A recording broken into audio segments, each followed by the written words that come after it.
দর্শক, স্বাগত এনটিভি নিয়মিত আয়োজন সংলাপ প্রতিদিন অনুষ্ঠানে। আমি মোহসেনা শাওন আছি আপনাদের সাথে। আমাদের আজকের বিষয় রাজনীতি এবং সমসাময়িক প্রসঙ্গ। এ বিষয়ে আলোচনার জন্য আমার সাথে স্টুডিওতে উপস্থিত আছেন নাজিমউদ্দিন আলম, সাবেক এমপি এবং বিএনপি চেয়ারম্যানের উপদেষ্টা। আপনাকে অসংখ্য ধন্যবাদ আমাদের স্টুডিওতে এসে আমাদের সময় দেওয়ার জন্য। আপনাকে অনেক ধন্যবাদ আমাকে এখানে আমন্ত্রণ জানাবার জন্য। জি, আজকে যেহেতু আমরা একজন অতিথি আপনাকেই পেয়েছি, তো প্রথমেই আপনাকে আমি অভিনন্দন জানাতে চাই। নিরঙ্কুশভাবে আপনারা 2/3 আসন নিয়ে নির্বাচনে জয়ী হয়েছেন সেজন্য। এবং আমি প্রথমে যে প্রশ্নটি আপনাকে আসলে করতে চাই সেটি হচ্ছে যে গেজেট প্রকাশ হয়ে গেছে ইতিমধ্যে, এবং 17 ফেব্রুয়ারির মধ্যে নতুন নির্বাচিত সংসদ সদস্যদের শপথ পড়ানো হবে এবং এরপরে নতুন সরকারের শপথ অনুষ্ঠিত হবে। এটি প্রধান উপদেষ্টার প্রেস সচিব শফিকুল আলম জানিয়েছেন। তো অন্যদিকে কিন্তু স্পিকার এবং ডেপুটি স্পিকারের অনুপস্থিতিতে সংসদ সদস্যদের আসলে কে শপথ পড়াবেন এটি নিয়ে একটা সংশয়ে কিন্তু দেখা দিচ্ছে, বিভিন্ন ধরনের কথাবার্তা হচ্ছে। তো ব্যাপারটি যদি একটু ক্লিয়ার করতেন। এটা আমাদের মানে সংবিধানেই আছে। জি, এটা নিয়ে মানে কোনো সংকট হওয়ার কোনো কারণ নাই। কারণ আমাদের সংবিধানে যেটা আছে লিপিবদ্ধ সে অনুযায়ী হবে। স্পিকার ডেপুটি স্পিকার অনুপস্থিতিতে জি, আমাদের যে সংবিধানে যেটা রয়েছে সেখানে সিএসি আছেন, প্রধান নির্বাচন কমিশনার, তিনিও পড়াতে পারেন, অথবা মানে আমাদের রাষ্ট্রপতি মহোদয় যদি ওটা অ্যাবসেন্ট থাকে তাহলে আবার আপনার প্রধান বিচারপতিও পড়াতে পারবেন। কিন্তু বর্তমানে আমাদের যেটা আছে যে 3 দিনের মধ্যে আপনার স্পিকার ডেপুটি স্পিকার না থাকলে পরে 3 দিন অপেক্ষা করে সিইসি পড়াতে পারবেন, প্রধান নির্বাচন কমিশন উনি পড়াবেন। জি। আচ্ছা, বিএনপির এরপরেই তো মন্ত্রিপরিষদ, আসলে মন্ত্রিপরিষদের ব্যাপারটি চলে আসে। তো বিএনপির মন্ত্রিপরিষদ আসলে কেমন হতে পারে, এ ব্যাপারে আমাদের কি কোনো তথ্য আপনি দিতে পারবেন? মানে বিএনপি কি এককভাবে তাদের মন্ত্রিপরিষদ করবে, নাকি এখানে জোট আছে, জোট থেকে হবে? আবার অন্যদিকে জুলাই আন্দোলন থেকে অনেক কথা শোনা যাচ্ছে যে জুলাই আন্দোলনে যারা ছিলেন তারাও হয়তো থাকতে পারেন। মানে আপনার কাছে এখানে আমি মন্ত্রিপরিষদের বিষয়টা আপনার বলার আগে আমি আসলে আপনার এখানে আমন্ত্রণ জানাবার আগে আমি একটু জনগণকে একটু অভিনন্দন জানাতে চাচ্ছি। আমাদের এই যে একটা মানে ভূমিধস বিজয়ের জন্য এদেশের বিশেষ করে প্রথমে আল্লাহর কাছে আমি শুকরিয়া আদায় করছি। আল্লাহ রাব্বুল আলামিনের কাছে লাখো কোটি শুকরিয়া। পাশাপাশি আমাদের দেশের জনগণ যে স্বতঃস্ফূর্তভাবে একটা সহিংসতা ছাড়া, কোনো সহিংসতা নাই, আশ্চর্য ব্যাপার, কোনো বড় ধরনের কোনো অপ্রীতিকর ঘটনাও ঘটে নাই। আল্লাহর কাছে শুকরিয়া যে এই দিনটার অপেক্ষায় আমরা ছিলাম এরকম একটা সুষ্ঠু অবাধ নির্বাচন হওয়ার জন্য। এবং সেই নির্বাচনে আমাদের দেশের জনগণ স্বতঃস্ফূর্তভাবে আমাদেরকে নিরঙ্কুশ বিজয় করেছে। সেজন্য প্রথমে আমি জনগণকে ধন্যবাদ এবং অভিনন্দন এবং কৃতজ্ঞতা জানাবো। পাশাপাশি বর্তমান সরকার, অন্তর্বর্তীকালীন সরকার, নোবেল লরিয়েট আমাদের ডক্টর ইউনূস স্যার, তাকেও আমি আন্তরিকভাবে ধন্যবাদ জানাবো যে ওনার একটা চ্যালেঞ্জ ছিল যে ঐতিহাসিক একটা মানে বিজয়, একটা ঐতিহাসিক নির্বাচন উনি উপহার দিবেন, এবং সেই কাজটি উনি করতে সক্ষম হয়েছেন। একটা ভালো নির্বাচন দিয়েছেন, কোনো গণ্ডগোল ছাড়া একটা স্বতঃস্ফূর্তভাবে একটা সুষ্ঠু নির্বাচন দিয়েছেন। জনগণ রায় দিতে পেরেছে, খুশি মনে যাকে খুশি তাকে রায় দিয়েছে, এবং এই জন্য আমি তাকে অবশ্যই ধন্যবাদ দিব। পাশাপাশি নির্বাচন কমিশনকেও আমি ধন্যবাদ দিব যে নির্বাচন কমিশন তাদেরও দায়িত্বটা মোটামুটি সঠিকভাবে পালন করেছেন। পাশাপাশি আইন প্রয়োগকারী সংস্থার কর্মকর্তারা, বিশেষ করে আমাদের সেনাবাহিনীর কর্মকর্তা যারা রয়েছেন, অ্যালাইড ফোর্স, এবং বিডিআর, পুলিশ, আনসার, বিডিবি, যারা যারা এই নির্বাচনের কাজে নিয়োজিত ছিল, প্রিজাইডিং অফিসার, পোলিং অফিসার, যারা যারা ছিলেন, সবাইকেই আমি আন্তরিক ধন্যবাদ এবং আন্তরিক কৃতজ্ঞতা জানাচ্ছি। তো আপনি যে কথাটা বলছেন যে মন্ত্রিপরিষদের ব্যাপারে, অবশ্যই বিএনপি তো অনেকবার নির্বাচন করেছে, ক্ষমতায় এসেছে, এবং আমরা আমাদের দক্ষ অনেক অভিজ্ঞ আমাদের নেতৃবৃন্দ রয়েছেন, তাদেরকে দিয়েই মন্ত্রিপরিষদ গঠন করবেন আশা করি। এবং আমাদের অন্যান্য যারা আছেন জোটে তারাও হয়তো অন্তর্ভুক্ত হবেন, কারণ আমাদের মাননীয় চেয়ারম্যান উনি আগেই তো বলেছেন সবাইকে নিয়েই আমরা দেশটা গড়ে তুলব, দেশটা সামনের দিকে এগিয়ে নিয়ে যাব। এখানে বিএনপি তো এদেশের মাটি ও মানুষের দল। এই দলটাকে 17 বছর আমাদের নির্বাচনের বাইরে রাখা হয়েছে বিভিন্নভাবে। ষড়যন্ত্র করে। তো এখন একটা সুন্দর একটা সুযোগ আসছে, এদেশের জনগণ আবার আমাদেরকে সুযোগ দিয়েছে একটা ভালো একটা দেশের জন্য আমরা যাতে সুন্দরভাবে দেশের রাষ্ট্র পরিচালনা করতে পারি। তো আমার মনে হয় মাননীয় চেয়ারম্যান আজকে তার যে সাংবাদিক সম্মেলন যেটা হয়েছে সেখানেও তিনি স্পষ্টভাবে বলেছেন যে আমার কাছে দেশ আগে, দেশের জনগণ আগে, দেশের জনগণের নিরাপত্তা এটা সবার আগে, এবং কোনো রকম চাঁদাবাজি, সন্ত্রাসী, দখলবাজি, মাস্তানি, হ্যাঁ, কোনো রকম কিছু সহিংসতা এগুলো উনি কখনোই অ্যালাউ করবে না। আপনি জানেন যে আমাদের ইতিমধ্যে এর আগে যখন করেছে তখন তো আমাদের ছিল না। এখন তো উনি প্রধানমন্ত্রী হলে খুব শীঘ্রই উনি শপথ নেবেন, তখন তার আন্ডারে সব মেশিনারিজ থাকবে, তখন উনি যে কোনো স্টেপ নেবেন। উনি আগেই সতর্ক করে দিয়েছেন তার নেতাকর্মীদেরকে। এর আগেও কিন্তু যখন ছিলেন পার্টির চেয়ারম্যান হিসেবে সে কিন্তু প্রায় 7,000 কর্মীকে বহিষ্কার করেছে। ওইটাই কিন্তু সিগনিফিক্যান্ট, ওইটাই কিন্তু ইন্ডিকেশন। তো এই জন্য সকল নেতা কর্মীকে সহনশীল থাকতে হবে, শান্ত থাকতে হবে, এই বিজয়কে সুসংহত রাখতে হবে। এই বিজয় নিয়ে উনি ইতিমধ্যে বলেছেন মাননীয় চেয়ারম্যান যে কোথাও কোনো রকম বিজয় মিছিল হবে না। শুকরিয়া আদায় করে আপনারা মসজিদে আল্লাহর কাছে শুকরিয়া করেন, হ্যাঁ, এবং জুম্মা নামাজ পড়ে আপনারা সবাই আল্লাহর কাছে দোয়া করেন। হ্যাঁ, তো সেই যে তার নির্দেশনা, সেই নির্দেশনা অনুযায়ী বাংলাদেশে কোথাও বিজয় মিছিল হয় নাই এবং কোনো সহিংসতাও হয় নাই, খবর পাওয়া যায় নাই। তো এখন তার নেতাকর্মীদের কিছু কিছু ছেলেরা যেন কোনো রকম বড় ধরনের কোনো কিছু না করে, কোনো রকম কোনো বাড়ি ঘরে হামলা, হ্যাঁ, বা কোনো রকম জ্বালাও পোড়াও, এই সমস্ত কোনো সহিংসতা যেন সেদিকে না আগ বাড়ায়, এটা ব্যাপারে সকল নেতাকর্মীদেরকে সতর্ক করেছেন। আজকে তার সাংবাদিক সম্মেলনের মাধ্যমে পরিষ্কার করেছেন। কারণ এটা একটা এখন আমাদের, যেহেতু আমাদের জনগণ আমাদেরকে রায় দিয়েছে, আমাদের জন্য একটা বিরাট চ্যালেঞ্জ। আমরা দেশের জন্য, জনগণের জন্য কাজ করতে চাই, তাদের সেবা করতে চাই। জনসেবাটাই আমাদের মূল কাজ, আমাদের মূল লক্ষ্য, এবং মানবিক আচরণ। আমাদের সকলকে মানবিক আচরণ করতে হবে। আমরা যেন ফ্যাসিস্টদের মতো আচরণ না করি।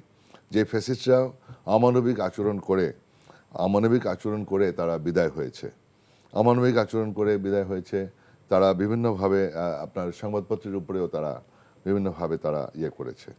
তো যেমন সংবাদপত্রের স্বাধীনতা থাকতে হবে, গণমাধ্যমের স্বাধীনতা থাকতে হবে, অ্যাট দি সেম টাইম সকল রাজনৈতিক দলের স্বাধীনতা থাকতে হবে। সেরকম একটা সুন্দর পরিবেশ আমরা নিশ্চিত করতে চাই। আমাদের 31 পয়েন্টস মাননীয় চেয়ারম্যান তিনি স্পষ্টভাবে লিখেছেন, বলেছেন যে আমরা এই দেশের জনগণের সামাজিক নিরাপত্তা নিশ্চিত করতে চাই। আমাদের নারী সমাজের তারা যেন নিরাপদে স্কুল কলেজে, হ্যাঁ, বা তাদের চাকরি, তাদের প্রাত্যহিক জীবন তারা যেন জীবনযাপন করতে পারে, সুন্দরভাবে চলাফেরা করতে পারে, স্বাভাবিকভাবে চলাফেরা করতে পারে নিশ্চিন্তে। আমরা সেরকম বাংলাদেশ দেখতে চাই, যে বাংলাদেশে আমাদের মা বোনরা নিশ্চিন্তে তারা ঘোরাফেরা করবেন, তাদের কর্মকাণ্ড শেষ করে অফিসিয়াল কাজ করে তারা বাড়িতে ফিরবেন, এবং এদেশের জনগণ সেটাই প্রত্যাশা করে। এদেশের জনগণ যাতে শান্তিতে বসবাস করতে পারে, নির্বিঘ্নে তার যার যার কাজ আছে, কার্যক্রম আছে, সেগুলো সুন্দরভাবে তারা পরিচালনা করতে পারে। এখানে কোনো বর্ণ বৈষম্য থাকবে না, কোনো ধর্মের বৈষম্য থাকবে না, এবং আলেম সমাজের উপরে যে আগে আঘাত করা হতো, আলেম সমাজের উপরে কোনো রকম আঘাত করা যাবে না, কোনো ধর্মীয় উপাসনালয় বা কোনো ধর্মের উপরে আঘাত করা যাবে না। প্রত্যেকটা ধর্ম যার যার ধর্মের কাছে খুবই পবিত্র। সুতরাং যার যার ধর্ম তার কাছে পবিত্র, সেই ধর্মের উপরে আমাদের আঘাত করার কোনো অধিকার নাই। এটা ইসলামেও নাই। যার যার ধর্ম সে পালন করবে, যথাযথভাবে তার পালন করবে। যার যার ধর্ম তার কাছে খুবই ইম্পর্টেন্ট। তো সেই জিনিসটা আমাদের প্রত্যেকটা নেতা কর্মীদেরকে খেয়াল রাখতে হবে। আমাদের সেভাবেই আমাদের পার্টির কর্মসূচি, আমাদের নেতার নির্দেশনা। জি, আজকে তো একটি সংবাদ সম্মেলন হয়েছে যেখানে দেশের শান্তি শৃঙ্খলা বজায় রাখার প্রতিশ্রুতি তারেক রহমান করেছেন, যেটি আপনিও ইতিমধ্যে উল্লেখ করেছেন। তো দুর্বলের উপর সবলের আঘাত মেনে নেওয়া হবে না, এই কথাটিও তিনি বেশ দৃঢ়তার সাথে এবং বলেছেন। তো পরিবর্তিত পরিস্থিতিতে আসলে কতটা সহজ হবে তার জন্য আসলে এই বক্তব্য অনুযায়ী কাজ করা? এটা আমি বিশ্বাস করি যে উনি করতে পারবেন। এই জন্য উনি আমাদের নেতা, বিএনপির প্রতিষ্ঠাতা চেয়ারম্যান, স্বাধীনতার মহান ঘোষক শহীদ রাষ্ট্রপতি জিয়াউর রহমানের সন্তান, জ্যেষ্ঠ সন্তান। আমি বিশ্বাস করি ওনার পক্ষেই সম্ভব, উনিই পারবেন। যে উনি আমাদের 3 দিনের প্রধানমন্ত্রী, যিনি সবচেয়ে জনপ্রিয়, এবং তিনের প্রথম দেশনেত্রী বেগম খালেদা জিয়া 82 থেকে 90, যিনি স্বৈরাচার সামরিক জান্তা এরশাদের বিরুদ্ধে আন্দোলন করে তাকে পতন ঘটিয়ে উনি বাংলাদেশের নারী প্রধানমন্ত্রী হিসাবে প্রথম জি বাংলাদেশে নির্বাচিত হয়েছেন এবং সবচেয়ে জনপ্রিয়। যেখানে নির্বাচন করেছেন সেখানে উনি বিপুল ভোটে জয়ী হয়েছেন। সুতরাং এরকম একটা জনপ্রিয় পরিবার, জিয়া পরিবার, সেই পরিবারের উত্তরসূরি, সেই পরিবারের জ্যেষ্ঠ সন্তান, আমাদের একমাত্র আশা ভরসা বিএনপির মাননীয় চেয়ারম্যান। এটা ওনার পক্ষেই সম্ভব। ওনার যে কন্ট্রোলিং, উনি যেভাবে বিদেশে বসে আমাদের দলকে পরিচালনা করেছেন, আর দেশে বসে তো তাহলে কিভাবে পরিচালনা করবেন বুঝতেই পারেন। বিদেশে বসে উনি আমাদের দলটাকে পরিচালনা করেছেন এতটি বছর। আমাদের ম্যাডাম যখন অসুস্থ হয়ে গেলেন, তারপরে জেলে পাঠালেন বিনা কারণে, বিনা প্রতিহিংসা পরায়ণ হয়ে শেখ হাসিনা তাকে মিথ্যা সাজা দিয়ে, মিথ্যা মামলায় তাকে সাজা দিল, কারাগারে রাখা হলো। তখন তো বেসিক্যালি আমাদের নেতা মাননীয় চেয়ারম্যান উনি দলটা পরিচালনা করেছেন প্রবাসে বসে কিভাবে আমাদের দলটাকে ঐক্যবদ্ধ রেখেছেন আপনি দেখেন। আজকে দলটাকে ক্ষমতায় নিয়ে আসছেন তার নেতৃত্বে। এটা ইটস এ গ্রেট অ্যাচিভমেন্ট, এটা বিরাট সফলতা। আমাদের প্রচুর অর্জন রয়েছে, যেমন জিয়াউর রহমানের মাধ্যমে আমরা এই দেশকে শাসন করেছি এবং সফলতার সাথে জনপ্রিয়তা অর্জন করেছেন। এবং আপনি দেখেন যে জিয়াউর রহমান সম্পর্কে কেউ খারাপ কথা বলে না, এটাই তো আমাদের সফলতা। আমার নেত্রী দেশনেত্রী বেগম খালেদা জিয়া দেখেন তার সম্পর্কে মানুষের পজিটিভ একটা ধারণা, যার ফলে দেখেন জানাজার সময় তার কি মানুষের ভালোবাসা, মানুষের শ্রদ্ধা জানাবার জন্য আমরা তো কাউকে গাড়ি দেই নাই, কাউকে বিরিয়ানির প্যাকেটও খাওয়াই নাই, বা খাওয়ানো হবে এটা বলেও নাই, সবাই চলে আসছে শ্রদ্ধা, স্বতঃস্ফূর্তভাবে শ্রদ্ধা ভালোবাসা থেকে। এটা কত বড় ঐতিহাসিক জানাজা দেখেন। তো এই যে ভালোবাসার পরিবার, এই ভালোবাসার দল বিএনপি, তো এই দলটির প্রধান এখন উনি দায়িত্বে আছেন। উনি তো নিজেও ভুক্তভোগী, 17 বছর মায়ের কাছে আসতে পারেন নাই, দেখতে পারেন নাই। চিকিৎসা করতে আসলেন শেষের দিকে এসে, এর আগে তার চিকিৎসা করতে নিয়ে গেলেন, তখন তার চিকিৎসা করার যে বয়সটা পারমিট করে নাই। এমন এই যে উনি 24শে আগস্ট, জুলাই আগস্টের পরে গেলেন লন্ডনে, চিকিৎসাটা ঠিকমতো করাতে পারলেন না। আমরা বারবার বলেছি তাকে, তার বয়স হয়ে গেছে, চিকিৎসা করান, তার লিভার ট্রান্সপ্লান্ট করা লাগবে, এটা বাংলাদেশে হবে না, এটা অ্যাডভান্স হসপিটালে নিতে হবে। কোনো কথা আমাদের কথা শোনে নাই, অমানবিক আচরণ করেছে। তো শেখ হাসিনার অমানবিক আচরণের ফলাফল আমরা সবাই দেখেছি। তো ফলে এখন আমি মনে করি যে আমাদের মাননীয় চেয়ারম্যান উনি, আশা করি উনি সুন্দরভাবে, দক্ষভাবে এবং দেশের জনগণের উপরে যে আস্থা, জনগণ তার উপরে যে আস্থা রেখেছে, এই আস্থা উনি, এই বিশ্বাস উনি অবশ্যই ভঙ্গ করবেন না। আমার বিশ্বাস উনি সঠিকভাবেই দেশকে, রাষ্ট্রকে পরিচালনা করবেন। তার দেশপ্রেমে উদ্বুদ্ধ হয়ে, তার বাবা মায়ের চিন্তা করে, তার দলের কথা চিন্তা করে, এ দেশের জনগণের কথা চিন্তা করে উনি ইনশাআল্লাহ সফলভাবেই এগিয়ে যাবেন। যেমনিভাবে তার পিতা সফল হয়েছেন, তার মা সফল হয়েছেন, আশা করি উনিও ভবিষ্যতে সফল হবেন। এখন এটি হলো আগামী দিনে তার যে সুযোগটা এসছে, এই সুযোগটা উনি, আশা করি উনি সৎ ব্যবহার করবেন, আমার বিশ্বাস। জি, সেই আশা আসলে আমাদেরও থাকবে, সেই আশাটি। বিএনপির সামনে এখন আসলে মূলত চ্যালেঞ্জগুলো কি কি, কোন বিষয়গুলো আসলে শুরুর দিকে নজরে আনা উচিত বলে, মানে আপনারা আসলে আনা উচিত, এটা আসলে আমি এটাই বলতে চাই, কারণ আপনি তো আর বিএনপির বাইরের কেউ না, সেজন্য আপনাকেই আসলে বলছি যে শুরুর দিকে আসলে কোন বিষয়গুলো আপনারা নজরে আনবেন। বিএনপির সবচেয়ে বড় চ্যালেঞ্জ হলো আপনার এখন বর্তমানে যেটা প্রয়োজন, সবচেয়ে আইন শৃঙ্খলা নিয়ন্ত্রণ করা। এটাকে টপ প্রায়োরিটি দিতে হবে। গত 1.5 বছরে আমরা দেখেছি আন্দোলন এবং মব সন্ত্রাস, এই জিনিসগুলো প্রকটভাবে আমরা দেখেছি। খুব দুর্বল। এটা আমরা এখন আশা করি আইন শৃঙ্খলাটা, আমরা এখন যেহেতু একটা নির্বাচিত সরকার, এই নির্বাচিত সরকারের অপেক্ষায় ছিল সবাই, প্রশাসন। আশা করি প্রশাসন নির্বাচিত সরকারের প্রতি, তাদের নির্দেশনা অনুযায়ী সঠিকভাবে জনসেবামূলক কাজ, মানে জনগণের স্বার্থে তারা সৎভাবে ব্যবহার করবে এবং সঠিকভাবে ব্যবহৃত হবে আশা করি। এবং আইন শৃঙ্খলাটা এটা ইম্পর্টেন্ট আমাদের কাছে।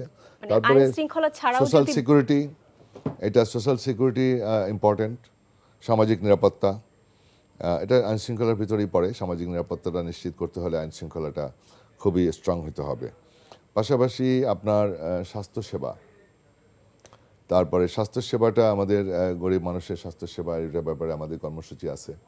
স্বাস্থ্যসেবা নিশ্চিত, এবং বিভিন্ন কার্ডের কথাও তো জনাব তারেক রহমান বলেছেন। স্বাস্থ্যসেবা আমার গরিব সাধারণ মানুষ যারা দিন আনে দিন খায়, তারা চিকিৎসা ব্যয় বহন করতে পারে না, তাদের জন্য আমরা 1 লক্ষ চিকিৎসা সেবার জন্য সেবাকর্মী আমরা নিয়োগ দিব। এই ধরনের আমাদের কর্মসূচি রয়েছে, যারা গ্রামে দ্বার গোড়ায় গিয়ে চিকিৎসা সেবা, তার বাড়িতে গিয়ে চিকিৎসা দিবে। আচ্ছা। এবং প্রত্যেকটা গ্রামে আপনার একজন ডাক্তার থাকবে, হ্যাঁ, এবং সেবক থাকবে, তারা গ্রামে গিয়ে সেভাবে তাকে তার বাসায় গিয়ে চিকিৎসা দিবে। এই ধরনের কিছু কর্মসূচি আছে, স্বাস্থ্যসেবা, তারপরে হেলথ কার্ড, হ্যাঁ, এই সমস্ত ব্যাপারে আছে, চিকিৎসা যাতে তারা এফোর্ড করতে পারে। তারপর ফ্যামিলি কার্ড, বাসস্থানের ব্যাপারেও গরিব মানুষের যারা বাসস্থান হয়, যেমন হাই রেজ বিল্ডিং করে আপনার ফ্ল্যাট বরাদ্দ দেওয়া, হ্যাঁ, যে কথাগুলো বলেছেন আমাদের মাননীয় চেয়ারম্যান, তিনিও বলেছেন যে আগে আমরা বরাদ্দপত্র দিব, তারপরে তাদেরকে সরিয়ে পুনর্বাসন করে আমরা হাই রেজ বিল্ডিং করব, তারপরে সেই বরাদ্দপত্র অনুযায়ী তারা সেই বিল্ডিংগুলিতে ফ্ল্যাটে উঠে যাবে, যেগুলি বিদেশে উন্নত দেশে এই সিস্টেমগুলো আছে। যে আপনার যারা একটু ল্যান্ডলেস পিপল, হ্যাঁ, যারা খুব পুয়ার পিপল, তারা যাতে আপনার যদি অ্যাপ্লাই করে তাদেরকে আপনার দেওয়া হয়, ফ্ল্যাট দেওয়া হয়, 2টা বেডরুম দিয়ে দেয়, তো নিরাপদে তারা থাকতে পারে। তো এটা আছে। তারপরে শিক্ষার উপরে জোর দিতে হবে। এডুকেশন সিস্টেমটা নষ্ট করে দিয়েছে, এডুকেশন সিস্টেমটা খুবই নড়বড়ে, এখানে আমাদের খুবই মনোযোগী হতে হবে। এডুকেশন সেক্টরে আমাদের কিছু কর্মসূচি আছে, বৈপ্লবিক কর্মসূচি আছে, সেই এডুকেশন সেক্টরে আমাদের হাত দিতে হবে। তারপরে আপনার বিদ্যুৎ জ্বালানি, অর্থনীতি তো আছেই, অর্থনীতি তো আপনার একেবারে লুটপাট করে দেশের ব্যাংক খালি করে দিছে। তো সেখানে তো আপনার এই গভর্নমেন্ট তো মোটামুটি একটা জায়গায় নিয়ে আসছে। বর্তমান অর্থ উপদেষ্টা উনিও খুব ক্যাপাবল, বাংলাদেশ ব্যাংকের গভর্নর, সেও খুব ক্যাপাবল লোক, এফিশিয়েন্ট লোক, তারা মোটামুটি একটা পর্যায়ে নিয়ে আসছে। এখন আমরা ইনশাআল্লাহ আমাদের সেরকম এফিশিয়েন্ট আমরা অর্থমন্ত্রী নিয়োগ হবে আশা করি, এবং তারপরে নির্বাচিত সরকার। এই অর্থনৈতিক চ্যালেঞ্জের ব্যাপারটি যেহেতু বললাম, সেখানে আমি আরেকটি প্রশ্ন একটু ছুড়ে দিতে চাই যে অন্তর্বর্তী সরকার যে উদ্যোগগুলো নিয়েছে, তো সেগুলো বিএনপি সরকারের জন্য আসলে সহযোগিতামূলক হবে নাকি সেটা আরো বাড়তি দায় তাদের উপর চাপাতে পারে? তারা যেমন বিভিন্ন চুক্তি করেছেন একদম শেষের দিকে এসে। না, চুক্তিগুলো আমরা দেখব যেগুলো আমাদের দেশের স্বার্থে, জনস্বার্থে, যেটা সেই চুক্তিগুলি তো আমরা অবশ্যই অ্যালাউ করব, এটা কন্টিনিউ করবে। আমেরিকার সাথে চুক্তি, জনস্বার্থে যেগুলো, আচ্ছা, যেগুলো আমাদের দেশের স্বার্থে এবং জনস্বার্থে। আমাদের কাছে সবচেয়ে বড় কাজ হলো, আপনি দেখবেন যে সবার আগে বাংলাদেশ, আমার নেতার স্লোগান, হ্যাঁ, সবার আগে বাংলাদেশ। বাংলাদেশের স্বার্থে, জনগণের স্বার্থে যেটা মঙ্গলজনক, সেই চুক্তি আমরা কন্টিনিউ করব, হ্যাঁ, সে যে চুক্তি হোক। আর যেটা আপনার দেশের স্বার্থের বিরোধী, জনগণের স্বার্থের বিরোধী, সেগুলোর ব্যাপারে হয়তো পুনর্বিবেচনা হতে পারে। আচ্ছা, বিভিন্ন দেশের রাষ্ট্রপ্রধানরা আসলে বিএনপিকে অভিনন্দন জানিয়েছে, জনাব তারেক রহমানকে অভিনন্দন জানিয়েছে। তো তার মধ্যে আসলে ভারতের প্রধানমন্ত্রী নরেন্দ্র মোদী ফোন করে শুভেচ্ছা জানিয়েছেন এবং সামাজিক যোগাযোগ মাধ্যম এক্সে তিনি একটি পোস্ট দিয়েছেন, তিনি তার সমর্থনের কথা বলেছেন, শুভকামনা জানিয়েছেন। তো নরেন্দ্র মোদীর কথাটি আমি এই জন্য তুললাম, কারণ হচ্ছে জুলাই আন্দোলনের পর আসলে ভারতের সাথে একটা বৈরী সম্পর্ক আসলে বাংলাদেশের তৈরি হয়েছে। তো কোন রকম সম্পর্ক নেই বলা চলে, অর্থনৈতিকভাবে বলেন, রাজনৈতিকভাবে বলেন, এবং আমাদের যিনি এক্স প্রধানমন্ত্রী ছিলেন শেখ হাসিনা, তিনি ভারতে পালিয়ে গেছেন। তো আসলে ভারতের সাথে সম্পর্কটা আসলে বিএনপি কিভাবে উন্নয়ন করবে? ভারতের সাথে সম্পর্কটা এটা খুব ইতিবাচক দিক। উনি যে আমাদের ভূমিধস বিজয়ে আমাদের মাননীয় চেয়ারম্যান, আগামী দিনের প্রধানমন্ত্রীকে উনি যে অভিনন্দন জানিয়েছেন, it's a very positive sign. এটা আমরা খুব ভালোভাবেই দেখছি, এটা খুব ভালো আমাদের দেশের জন্য, তাদের দেশের জন্য ভালো। তারা যে বৈরী সম্পর্কটা করেছে, এটা আমাদের জন্য না, এটা তারা ভারত তাদের কেন এটা করলো, এটা আমার মনে হয় তাদের জনগণের বিরুদ্ধে এটা করছে, এটা সরকার করছে। আমাদের ভারতের জনগণের সাথে আমাদের কোনো বিরোধ নাই। আচ্ছা, আমাদের ভারতের জনগণও আবার আমাদের জনগণের সাথে তাদের বিরোধ নাই। বিরোধটা আপনার যে আমাদের যে উনি অনির্বাচিত সরকার ছিলেন, মাফিয়া সরকার প্রধান ছিলেন, ওনাকে শেল্টার দিতেন, ওনার কাছ থেকে অনেক সুবিধা নিতেন, সুযোগ সুবিধা পেয়েছেন, এবং উনি সুযোগ সুবিধা পেয়েছেন এটা উনি নিজে গর্ব করেই বলতেন যে আমি ভারতকে যা দিয়েছি এটা চিরদিন মনে রাখবেন। তো এখন যেহেতু একটা সুসম্পর্ক ব্যক্তির সাথে সুসম্পর্ক করেছেন এবং তাকে শেল্টারও দিচ্ছেন। তো এটা কিন্তু আলটিমেটলি লসটা, ভুলটা তারাই করছেন। তো আমরা তো সবার সাথে, প্রতিবেশী রাষ্ট্র সবার সাথেই আমরা সুসম্পর্ক রাখতে চাই, বাট আমরা স্বার্থ বিকিয়ে দিয়ে নয়, দেশের স্বার্থ, জনগণের স্বার্থ বিকিয়ে দিয়ে আমরা কারোর সাথে সুসম্পর্ক তাহলে থাকার কথা না, থাকবে না। তো এখন আমরা আমাদের দেশের স্বার্থ, প্রত্যেকটা রাষ্ট্রের দায়িত্বই হলো এটা, যে কোনো সরকার প্রধান তারা তাদের স্বার্থটা আগে দেখবে। ভারতের স্বার্থ আগে দেখবে। ভারতের স্বার্থ দেখছে যে ওনার কাছ থেকে বেশি স্বার্থ পাইছে, যা চাইছে তা দিছে, কিন্তু দেশের স্বার্থ উনি চিন্তা করে নাই। শেখ হাসিনা চিন্তা করছে, ঠিক আছে আমারে তো ভোট ছাড়াই আমাকে সাপোর্ট দিচ্ছে, হ্যাঁ, সুষমা স্বরাজকে পাঠিয়ে দিচ্ছে, জাহাল এরশাদকে ধরে আইনা সিএমএস থেকে আইনা নির্বাচনে ঢুকাই দিতেছে, সুন্দরভাবে আমাকে পার করে দিচ্ছে, বিএনপিকে বাইরে রাখা। হ্যাঁ, তো এই সমস্ত তো খুব, এগুলি তো নোংরামি। তো এই জিনিসগুলো আমরা কখনোই, এটা দেশের জনগণও এটা আশা করে না, এই আচরণ। তো ভারতের কাছ থেকে আমরা পজিটিভ আচরণ আশা করি এবং আমরাও সেভাবেই চলতে চাই। প্রতিবেশীর সাথে বৈরী সম্পর্ক থাকুক সেটা আমরা চাই না, কারোর সাথে বৈরী সম্পর্ক থাকুক সেটা আমরা চাই না। আমাদের পলিসিটা এই, আমাদের দেশের স্বার্থ, জনগণের স্বার্থ, এটা হলো আমাদের কাছে আগে, সবার আগে বাংলাদেশ, এটা হলো মূল কথা। আপনি একটু আগে বলছিলেন সব দলের স্বাধীনতার কথা, আপনি বলছিলেন, তো সেখানে আমি আসলে আপনার কাছে একটি বিষয় জানতে চাই। সব দলের স্বাধীনতার কথা যেহেতু বললেন, ক্ষমতাচ্যুত আওয়ামী লীগ সরকার এবং শেখ হাসিনার ব্যাপারে আসলে বিএনপির অবস্থানটা কি? দেখেন, আওয়ামী লীগ যেই কাজগুলো করেছে এবং দেশের মানুষের কাছে এত অপ্রিয় হয়েছে, এত অপ্রিয় কাজগুলো করেছে যেগুলো মানুষের কাছে অগ্রহণযোগ্য, এবং গণতন্ত্রকে নির্বাচনে পাঠিয়েছেন, গণতন্ত্রকে মানে গলা টিপে হত্যা করেছেন, নির্বাচনের প্রক্রিয়াকে ধ্বংস করে দিয়েছেন, মুক্তিযুদ্ধের চেতনাকে ধ্বংস করে দিয়েছেন। স্বাধীনতার চেতনাটা কি, মুক্তিযুদ্ধের চেতনাটা কি, তারা বক্তব্যে, মুখে সবসময় এই স্লোগান দেয়, বক্তব্য রাখে, কিন্তু মুক্তিযুদ্ধের চেতনা, স্বাধীনতার চেতনাটা তো ওরা বারবার ধূলিসাৎ করে দিয়েছে। মুক্তিযুদ্ধের চেতনাটা তো সাম্য, মানবিক মূল্যবোধ, গণতন্ত্র, জনগণের ভোটের অধিকার, তো এগুলি কি ছিল বলেন? স্বাধীনতার চেতনা, মুক্তিযুদ্ধের চেতনা তো বারবার ধূলিসাৎ করে দিয়েছে। তারপরে লেটেস্ট জুলাই আগস্টে যেভাবে খুন খারাপি করলো, যেগুলো ক্ষমতায় টিকে থাকার জন্য যা কাজগুলি করলো, যে অন্যায়গুলো করলো, এগুলো তো জঘন্য অপরাধ, এগুলো তো জনগণ মেনে নিতে পারছে না, যার ফলে তারা পালিয়ে যেতে বাধ্য হয়েছে। এখন দেশের আইন অনুযায়ী, প্রচলিত আইন অনুযায়ী আপনার সব কিছু হবে। দেশের যে আইন আছে, প্রচলিত আইন অনুযায়ী বিচার হবে, যার যার অপরাধের বিচার হবে, সেই বিচার অনুযায়ী অগ্রসর হবে। তারপরে যদি তারা সেভাবে যদি সংশোধন হয়ে বিচার টিচার করে, বিচার হওয়ার পরে তাদের রাজনৈতিক দল যদি সেভাবে, যারা যারা নিরপরাধ তারা রাজনীতি করবে।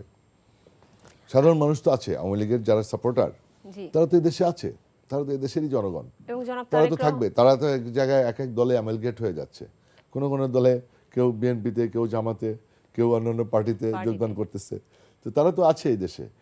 চলে গেছে ধরেন যারা বেনিফিশিয়ারি, যারা লুটপাট করেছে, যারা মানুষের উপরে জুলুম করেছে, দখলবাজি করেছে, চাঁদাবাজি করেছে, লুণ্ঠন করে দেশের টাকা পাচার করেছে, তারা পালিয়েছে। তো তারা পালিয়েছে, তাদের বিচার কার্য হবে। আর যারা সাধারণ কর্মী, তারা তো এদেশের নাগরিক, তারা তো এদেশে থাকবে, এদেশে রাজনীতিও করবে। এবং জনাব তারেক রহমান বলেছেন যে একটি কথা, যে শেখ হাসিনার সন্তানরা চাইলে দেশে রাজনীতি করতে পারে, এই ধরনের একটি কথাও তিনি বলেছেন। সেটাই তো বললাম, যারা আপনার মনে করেন রাজনীতির সাথে, যারা অপকর্মের সাথে জড়িত রয়েছে, তারা ছাড়া বাকিরা তো রাজনীতি করবে। জি জনাব নাজিমউদ্দিন আলম, আপনাকে অসংখ্য ধন্যবাদ। আমাদের সময় শেষ হয়ে গেছে, আপনাকে আরেকবার ধন্যবাদ জানাতে চাই আমাদের স্টুডিওতে এসে আমাদেরকে সময় দেওয়ার জন্য। দর্শক, সংলাপ প্রতিদিন অনুষ্ঠানটি আজ এই পর্যন্তই। আপনারা যে যেখানে আছেন ভালো থাকবেন, সুন্দর থাকবেন, সুস্থ থাকবেন। শুভ সন্ধ্যা।